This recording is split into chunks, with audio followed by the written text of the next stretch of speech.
everybody, welcome back to the ESC Scot YouTube channel, and I'm joined today by someone very exciting. It's the Busker. Hey guys. Hey, good morning. How are you? We're all right. How about you? I'm very good. I always start with this question. How did you guys meet, and how did the Busker start? So the Busker started 11 years ago. It was me and my friend. We used to busk in the streets of Malta. Our original genre was more based on folk Americana music. Then Sean came along and sort of we shifted our style to more jazz, blues, and rockabilly. Fast forward to 2020, and they've completed the lineup that we are currently representing for the Eurovision Song Contest. Now, talking about Eurovision, I've never ever been to Malta. I don't know how big it is there. How huge is Eurovision in Malta? Eurovision Malta is quite huge actually. Like it's the tradition that every year that we get to watch it with our friends and family, the national selection, and then moving on to the European stage. It's just something that I think all Maltese people love to talk about and follow to the point where I mean parties and clubs form because of that. Got a question sent in from a viewer about Eurovision. What's each of your first memories from Eurovision?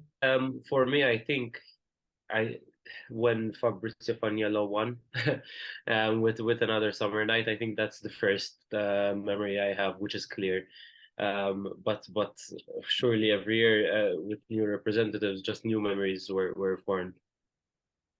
For me, it's my biggest memory is remembering my parents arguing between them on which television one's going to watch the football and the other's going to watch the Eurovision. So it was safe to say, since my mother wanted to watch the Eurovision, I did as well. We always ended up watching on the bigger television, and my dad was relegated to the smaller one. So, yeah. We have that argument in our house as well. For me, it reminds me of school, because I remember the participants used to come to school every year. The winner used to visit the school, yes, and sort of would do an activity out of it. And so it brings a lot of childhood memories. So to get to Eurovision, you had to go through the Malta Eurovision Song Contest. Yeah. How was that experience? It was quite unique this year because they divided it into quarterfinals, semifinals, and then finals. The first list of 150 songs was shortlisted to 40, which made it to the quarterfinals. The quarterfinals were made into 3 weeks of 13 songs each time, I think, which then got us a public voting to get to the semis, and from the semis go to the final. It was quite a lengthy process, but for us, I think it was beneficial. It gave us a moment to kind of learn as we go along, because even though we've been part of the music industry and we've always followed Eurovision, you wouldn't know what really it entails until you actually go for it and start realizing how much of the things you need to plan.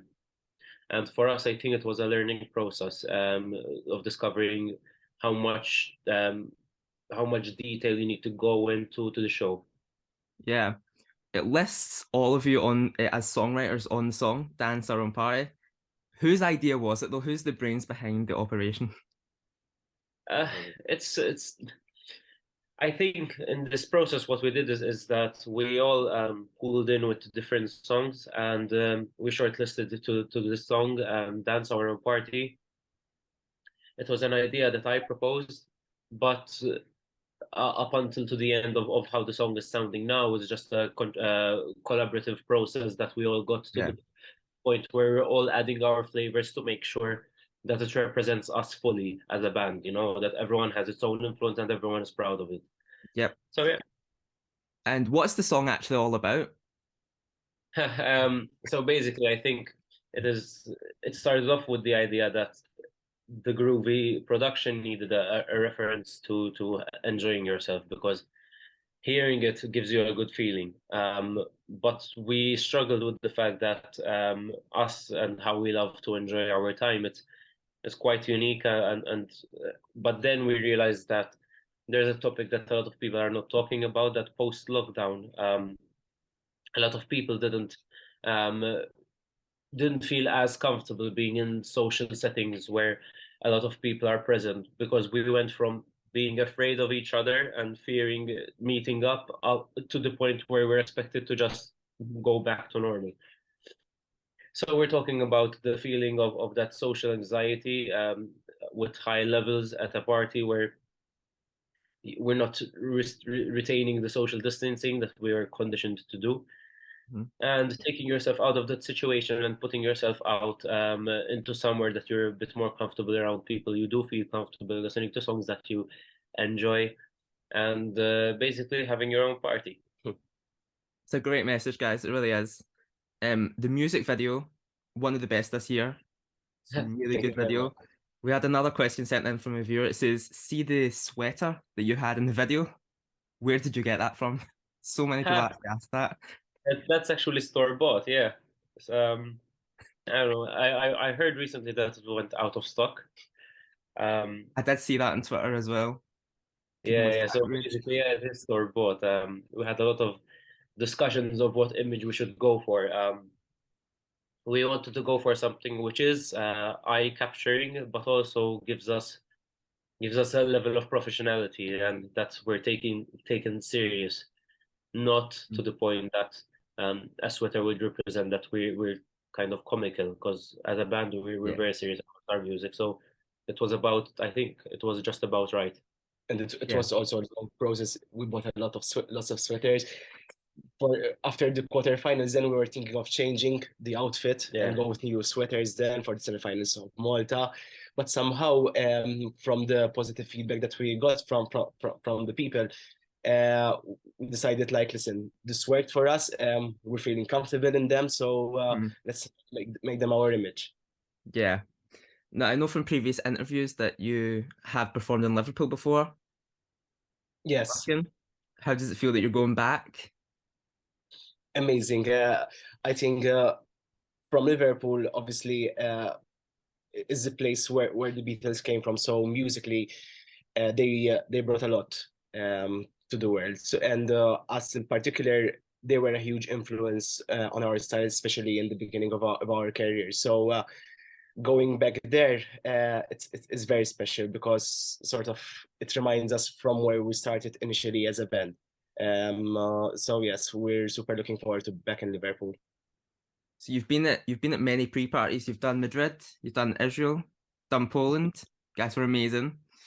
I've been to a few pre-parties myself, and I know the atmosphere is amazing. How was that experience, meeting all the people and meeting all the press and media and stuff?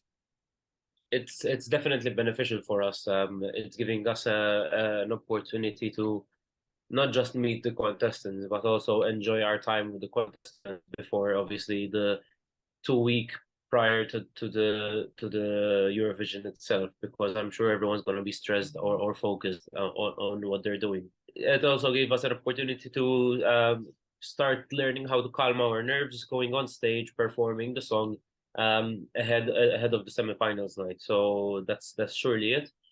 And that we get to enjoy the process rather than think about the competition itself. So I guess you've listened to all the songs, meet all the people. What's your favorites? Do you have any liking to any of the songs this year? I think every time we experience these pre-parties, I think it's changing. For me, for example, I got to vibe much more to Spain's song and I don't know, Finland song.